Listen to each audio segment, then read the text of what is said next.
你好，我是 Alex 阿里。我们今天来聊两个话题啊。第一就是著名的投资公司黑石集团出现了资金短缺的问题，连续2个月限制客户的资金赎回。我们前面总说币圈的雷曼时刻，黑石如果爆雷的话，那这将是整个世界的雷曼时刻。我们今天主要来聊一下黑石集团会不会对币圈带来不良的影响，同时呢也会结合这件事情分析一下，作为普通人的我们能不能在即将到来的金融危机中获利，能不能抓住这人生中不多的机会。第二呢，就是微策略的前 CEO Michael Saylor 发表针对美国证监会当年只针对瑞波而放过了以太坊的一些言论，这是 Saylor 首次公开评论除比特币以外的山寨币发表自己的看法。最关键的是他说瑞波呢是证券，以太坊也是证券并且存在证券欺诈。这到底意味着什么呢？好，我是 Alex 阿里。如果你是第一次打开我的视频，我的频道呢是专注于加密货币和区块链技术，视频主要讲解币圈的基本面分析和一些大事件对整个币圈的点点滴滴的影响。另外呢，我在电报有个会员群，我的目标呢是带领群内所有的朋友在下个牛市周期内赚够这辈子足够的资金。感兴趣的朋友请通过视频下方缓冲群的链接找到我，或者是群助手咨询进群的方式。首先我们来看一下震惊全球的黑石集团爆雷的到底是怎么回事。其实这件事情在美股的圈内已经炒作了好几天了，今天呢才传到币圈。那黑石集团呢是美国规模非常大的房地产投资公司，等一下我们会说到它的投资的金额。那黑石集团的创始人还有一个响当当的中文名字叫苏世民，甚至还在清华大学设立了自己的奖学金和学院。黑石近日呢是限制了690亿美元的房地产投资信托基金的提款，这是一个爆炸性的新闻。此前呢，黑石集团旗下房地产投资公司Brait 收到巨额赎回请求，赎回请求高达了18亿美元，约占其资产净值的 2.7%。 同时呢11月12月收到的赎回请求已经超过季度的限额。目前呢该基金规模高达1250亿美元，限制之后呢该基金相关的投资者一季度最多只能赎回 5% 的份额，每月最多只能赎回 2% 的份额。那上述的这些信息呢引发了投资人的巨大的恐慌。黑石基金呢已经开始出现了挤兑，黑石的股价从11月份以来也是一路走低，截至目前呢已经下跌超过了 25%。 而就在今年的10月，黑石集团第3季度资金逆势吸金448亿美元，致使其总资产管理规模达到惊人的9509亿美元，是全球最大的私募股权机构。此次黑石集团的房地产投资信托基金遭到投资者大量赎回，有几个方面的原因一是就是年内美联储的急剧加息引发了美国房地产交易的快速放缓和房贷持续下跌，另一方面呢就是由于亚洲市场震荡，导致部分客户需要赎回产品以获取流动性，从而导致了赎回超过其产品设定的限额。我们看新闻呢有抓住关键词美联储连续加息我们都知道，但是带来的流动性的缺失有多大，我们并不能够量化。这次黑石集团充分暴露了流动性缺失的后果是多么的严重。与此同时呢，我继续去搜索黑石集团和比特币甚至与币圈的关系，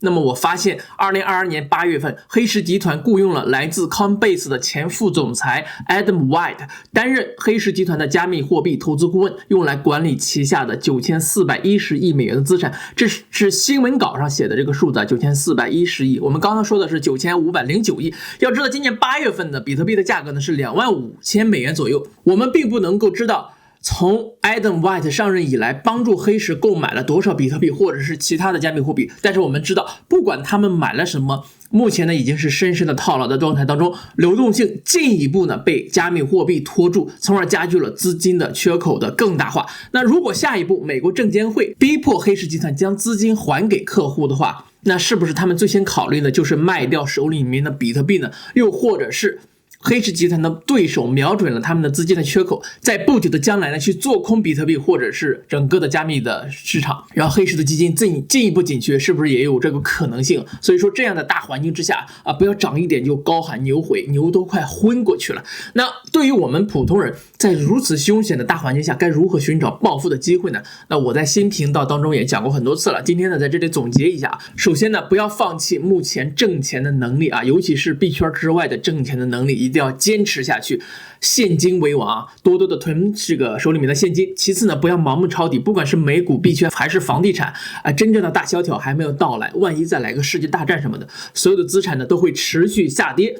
第三呢，持续保持关注经济动态以及周边的投资环境，一旦发现机会马上行动。打个比方说啊，你如果发现周围的房子开始半价销售了，甚至是说出现了法院拍卖房，很多邻居慢慢的搬走，这个时候呢，就看你手里面有没有足够的现金了。如果说没有现金的话，说什么也没有用啊。所以说目前的阶段呢，就是管住手，不要乱买东西。这样的机会呢，你一辈子抓住一次就够了。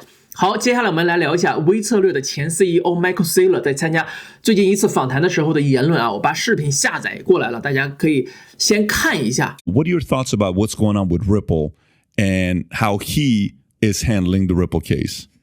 Ripple's an unregistered security. It's pretty obvious. There's a company. The company owns a bunch of it. They sell it to the general public, but they never took the company public. There's no disclosures, right? So the SEC's position is you're selling an unregistered security. It's a crypto token, right? Just like Ethereum is an unregistered security. It's controlled by a few people in the Ethereum Foundation and Consensus. Fair. Then just here's like a question. FTT, just like Solana. Perfect. But here's a follow-up on that, They're all Michael. unregistered securities. Here's a follow-up on that. Right. I don't own a single Ripple, just so we know. So full disclaimer, I'm not a Ripple guy. But if both of them are unregistered, why target Ripple and not target Ethereum the way he is targeting Ripple? And by the way, this is coming from a guy that owns Ethereum, not Ripple. Yeah, I think the best thing for the world would be if the SEC pretty much shut down all of it. It's all unethical, right? I mean, the Bitcoin position would be Bitcoin is an ethical commodity.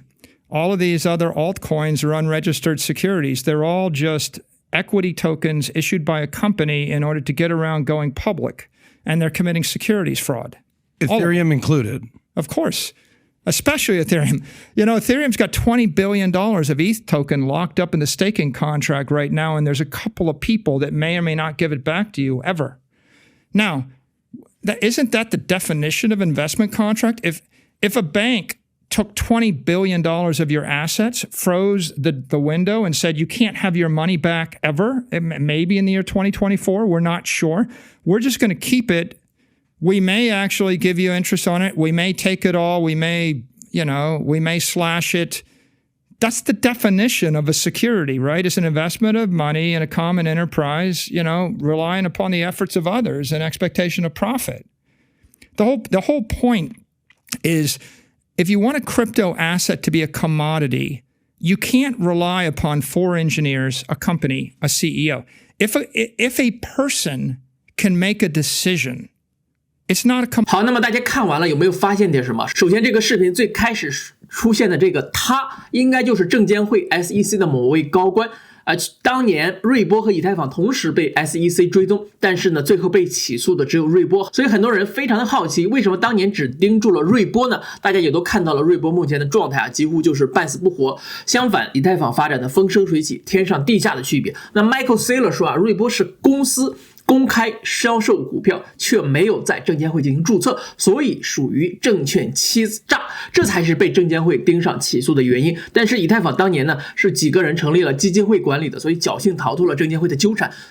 但是目前以太坊仍然是证券，尤其是以太坊 2.0 将价值200亿美元的以太币质押起来，并没有明确告诉赎回的时间点。那我们这里插一句啊，以太坊在2022年9月份合并升级之后啊，还要等待下一步的这个上海升级才能确定什么时候可以将之前质押的以太币取出来。但是呢，目前中国大陆仍然没有释放明确的开放的这种态度，很多人猜测明年的上海升级是不是会延迟，这也是一个非常大的不确性因素之一。那 Saylor 说呢，除了比特币之外，其余的都是证券。这个话题我们频道也多次聊到过啊，以太坊是不是证券，我们说了不算， Saylor 说了也不算，但是 Saylor 第一次公开聊到以太坊这件事就不太对啊，我们要谨慎起来。所以很多人开始推测，是不是又有什么空头开始要做空以太坊了，或者是证监会啊，或者是其他的监管机构，是不是下一步又要挑选某些或者是某几个的这种公链或者是代币进行起诉了？但是我认为啊，以太坊仍然是安全的。如果说要起诉的话